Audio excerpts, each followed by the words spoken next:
আসসালামু আলাইকুম। আমাদের আজকের সমস্যাটি আছে, দেখাও যে v1 ভেক্টর সমান 1,1,2, v2 ভেক্টর সমান 1,0,1 এবং v3 ভেক্টর সমান 2,1,3 ভেক্টর দ্বয় r³ এর যোগাশ্রয়ে নির্ভরশীল। তাহলে আমাদের এখানে প্রমাণ করতে হবে যে আমাদের তিনটা ভেক্টর দেওয়া আছে, এই তিনটা ভেক্টর কি হবে, r³ এর যোগাশ্রয়ে নির্ভরশীল। এখানে r³ আছে যে রিয়েল বাস্তব জগতের তিনটা ভেক্টর, আর এজন্য এখানে আমাদের v1 ভেক্টর, v2 ভেক্টর এবং v3 এই তিনটার মান দেওয়া আছে। তাহলে আমরা এই প্রশ্নটি আজকে বিকল্প পদ্ধতিতে প্রমাণ করব। আমাদের বিকল্প পদ্ধতিটি হচ্ছে আমরা প্রথমে প্রদত্ত ভেক্টরগুলোকে সারি বিবেচনা করে একটা ম্যাট্রিক্স নিয়ে পাই। তাহলে আমরা প্রথমে কি করব, যে আমরা প্রথমে প্রদত্ত ভেক্টরগুলোকে সারি বিবেচনা করে একটা ম্যাট্রিক্স নেব। এরপর যে ম্যাট্রিক্সটা আমরা পাইলাম ওই ম্যাট্রিক্সটিকে আমরা ইসালন আকারে প্রকাশ করব। আমরা কি করব, ইসালন আকারে প্রকাশ করব। এরপর ইসালন আকারে প্রকাশ করানোর পর আমরা যদি একটা শূন্য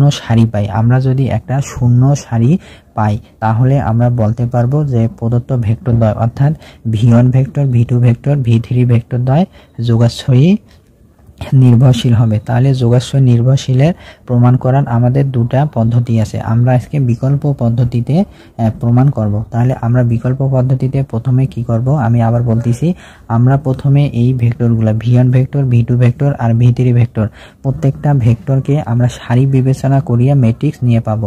এরপরের কাজ হবে আমাদের ওই ম্যাট্রিক্সকে ইসালন আকারে প্রকাশ করতে হবে।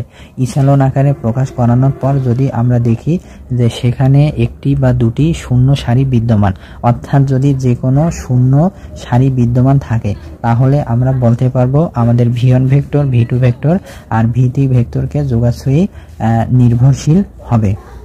আর আমাদের অন্য আরেকটা বিকল্প নিয়ম ছিল যে আমরা স্কেলার গুণিতকের সাথে একটা ভেক্টর গুণিতক গুণ আকারে লিখলাম, গুণ আকারে লেখানোর পরে আমরা সেটাকে একটা সমীকরণ জোট গঠন করতাম। এরপর ওই সমীকরণ জোটকে আমরা ইসালন আকারে প্রকাশ করতাম। ইসালন আকারে প্রকাশ করানোর পর যদি আমাদের প্রত্যেক স্কেলার অর্থাৎ আলফা, বিটা, গামা যেটা আমরা আর কি ধরলাম, যে ওই স্কেলারের মানগুলো যদি শূন্য না হয়, মানে শূন্য নয়, তাহলে ভেক্টর দ্বয় r³ যোগাশ্রয় নির্ভরশীল হবে। তাহলে আমরা আজকে যে বিকল্প পদ্ধতিতে যে প্রমাণটা করব সেটি আমরা এখন দেখব। যে আমরা প্রথমে লিখব যে প্রদত্ত ভেক্টরগুলোকে সারি বিবেচনা করিয়া ম্যাট্রিক্স নিয়ে পাই। তাহলে আমরা এখন লিখব যে প্রদত্ত ভেক্টরগুলোকে সারি বিবেচনা করিয়া ম্যাট্রিক্স নিয়ে পাই। তাহলে আমাদের এইখানে যে ভেক্টরটা আছে 1 1 2 1 1 2, তাহলে এটিকে আমরা এখন সারি বানাবো 1 1 2। এরপরে আমরা প্রথমে v1 ভেক্টরকে লিখলাম 1 1 1, একটা সারি হলো। এরপর আমরা v2 ভেক্টর, তাহলে v2 ভেক্টর আছে কি 1 0 1, তাহলে এখানে 1, এখানে 0, এখানে 1, v2 ভেক্টর লিখলাম। এরপরে আমার এখানে আছে v3 ভেক্টর কি আছে 2 1 3, তাহলে 2 1 3, তাহলে এটিকে আমি ম্যাট্রিক্স আকারে লিখলাম। এরপরের কাজ হবে আমাদের এই ম্যাট্রিক্সটাকে ইসালন আকারে প্রকাশ করতে হবে। তাহলে আমরা যদি এই ম্যাট্রিক্সটাকে ইসালন আকারে প্রকাশ করতে যাই তাহলে আমাদের ইসালন আকারে নিয়ম ছিল আমাদের মুখ্য কর্ণ, আমাদের যে মুখ্য কর্ণ আছে, অর্থাৎ এই অঙ্কে আমাদের এখানে মুখ্য কর্ণ আছে আমাদের এই যে এইটা হচ্ছে আমাদের মুখ্য কর্ণ। এই মুখ্য কর্ণের যে নিচের ভুক্তিগুলো আছে অর্থাৎ 1 2 1, এই তিনটা ভুক্তিকে আমাদের অবশ্যই 0 বানাইতে হবে। তাহলে আমাদের এখানে মুখ্য কর্ণ হচ্ছে আমাদের এইটা, এই মুখ্য কর্ণের যে নিচের উপাদান বা ভুক্তিগুলো আছে এই প্রত্যেকটাকে আমার 0 বানাইতে হবে। তাহলে আমাদের প্রথমে এই 1কে 0 বানাইতে হবে আর এই 2কে 0 বানাইতে হবে। আমরা যদি এই 1কে 0 বানাইতে যাই তাহলে আমরা প্রথম সারি থেকে যদি দ্বিতীয় সারি বিয়োগ করি, আচ্ছা তার আগে আমরা একটু বলি যে আমাদের এইটা হচ্ছে আমাদের প্রথম সারি, এইটা হচ্ছে আমাদের দ্বিতীয় সারি আর এইটা হচ্ছে আমাদের তৃতীয় সারি। তাহলে আমাদের এটা প্রথম সারি, এইটা দ্বিতীয় সারি, এইটা তৃতীয় সারি। তাহলে আমাদের প্রথম কলামের যে 1 আর 2 আছে এই দুইটাকে আমরা 0 বানাইতে হবে। আর আমরা যদি 0 বানাই তাহলে আমরা কি করব, আমরা প্রথমে যে এই যে এটা হচ্ছে আমাদের দ্বিতীয় সারি, এটা হচ্ছে প্রথম সারি, অর্থাৎ প্রথম সারি থেকে আমরা দ্বিতীয় সারিটা বিয়োগ করব। তাহলে আমরা এখানে দেব ইসেলন ফর্ম, আর আমরা কি করব যে L2 prime equal L1 minus L2। তাহলে আমরা কি করব, এই যে দ্বিতীয় এইটা আছে আমার প্রথম সারি, প্রথম সারি থেকে দ্বিতীয় সারি বিয়োগ করব, আর যে বিয়োগফলটা হবে সেই বিয়োগফলটাকে আমরা কি রাখবো, যে দ্বিতীয় সমীকরণে রাখবো। আর আমাদের প্রথমে যে সমীকরণটা আছে, অর্থাৎ যে প্রথম সারিটা আছে, এই প্রথম সারিটা আমাদের অশূন্য থাকবে, অর্থাৎ প্রথম সারিটাকে আমরা আগে ঠিক লিখবো। তাহলে আমাদের প্রথম সারি আছে 1 1 2।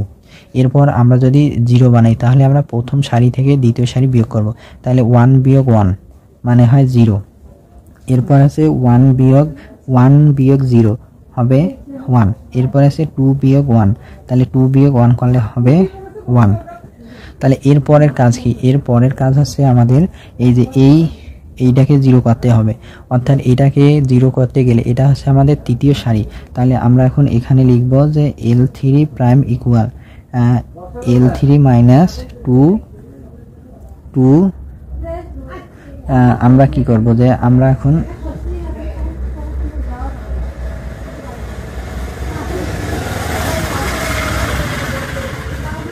যে এই 1টাকে আমরা 0 করলাম, এই 1টাকে 0 করলাম।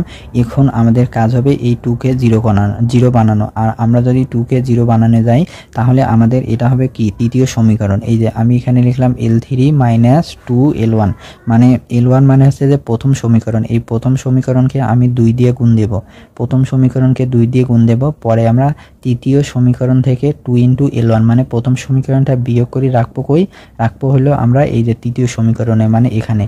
তাহলে আমরা যদি এই যে এখানে 2 আছে, 2 বিয়োগ, তাহলে এই 1কে আমি 2 দিয়ে গুণ দিছি, তার মানে প্রথম সমীকরণকে 2 দিয়ে গুণ দিছি। তাহলে 2 বিয়োগ 2 মানে এখানে আছে 0। এরপরে আমাদের এখানে আছে 1 বিয়োগ, আর এখানে প্রথম সমীকরণকে 2 দিয়ে গুণ দিছি, প্রথম সারিকে 2 দিয়ে গুণ দিছি, তাহলে হলো 2 কে 2, তাহলে 1 বিয়োগ 2 করলে হবে -1। এরপরে আমাদের এখানে আছে 4। তাহলে আমরা কি করছি, আর আমাদের এখানে L3 আছে 3 বিয়োগ, আমরা যদি 2কে 2 দিয়ে গুণ দিই তাহলে 3 বিয়োগ 4, 2কে 2 দিয়ে গুণ দিলে হয় 4, আর 3 বিয়োগ 4 মানে হয় -1। তাহলে আমরা এই উপাদানটা 0 পাইলাম। এখন আমাদের কাজ হবে আমরা যে এই যে এইখানে যে ম্যাট্রিক্সটা পাইলাম, এই ম্যাট্রিক্সের আমার এই উপাদানটা 0 হয়েছে। এরপর ইসেলন আকারের নিয়ম অনুযায়ী আমাদের এইটা 0 হইতে হবে। এইটাকে যদি 0 বানাইতে যাই তাহলে আমাদের এখানে আছে কি -1। তাহলে আমরা যদি দেখি এইটা হচ্ছে আমার দ্বিতীয় সমীকরণ, এইটা হচ্ছে আমার তৃতীয় সমীকরণ। এই দ্বিতীয় সমীকরণ আর তৃতীয় সমীকরণ আমি যদি যোগ করি তাহলে আমাদের এই উপাদানটা 0 আছে, আর এই উপাদানটা 0 হলে আমরা বলতে পারবো এটি হবে আমাদের ইসেলন আকার। তাহলে আমরা এখন কি করব, তাহলে আমরা এখানে লিখলাম L3 prime equal L2 plus L1। আর আমাদের যে প্রথম সারি আর দ্বিতীয় সারি এই দুটো আমাদের সেম থাকবে, আমরা প্রথম সারি আর দ্বিতীয় সারিকে সেম লিখলাম, অর্থাৎ 1 1 2, আর পরে হবে আমার 0 1 1। এখন যদি আমরা এই দ্বিতীয় সমীকরণ আর তৃতীয় সমীকরণ বা দ্বিতীয় সারি আর তৃতীয় সারি যদি যোগ করি তাহলে 0 আর 0 যোগ করলে হবে 0, 1 আর -1 যোগ করলে হবে 0, 1 আর -1 যোগ করলে হবে 0। তাহলে আমরা এই যে এইখানে এই অংশটুকু যে পাইলাম এটি হচ্ছে আমাদের যে ইসেলন আকার। তাহলে আমরা ইসেলন আকারে প্রকাশ করানোর পরে দেখলাম যে এখানে একটা শূন্য সারি বিদ্যমান। তাহলে ইহার একটি কি, এই ইসেলন আকারের আমার একটা শূন্য সারি বিদ্যমান, ইহার একটি আমার এই যে এইখানে একটা শূন্য সারি বিদ্যমান, অর্থাৎ এই সারির প্রত্যেকটা উপাদান বা ভক্তি আছে 0। তাহলে আমরা এখন লিখব সুতরাং প্রদত্ত ভেক্টর অর্থাৎ v1 v2 v3 ভেক্টর দ্বয় যোগাশ্রয়ী নির্ভরশীল হবে। তাহলে আমরা কি পাইলাম যে আমরা এখানে এই সমীকরণ জোটকে ইসেলন আকারে প্রকাশ করানোর পর আমরা এটা পাইলাম। এই অংশটুকু থেকে আমরা দেখি যে ইহার একটি শূন্য সারি বিদ্যমান, এই যে এটা হচ্ছে শূন্য সারি।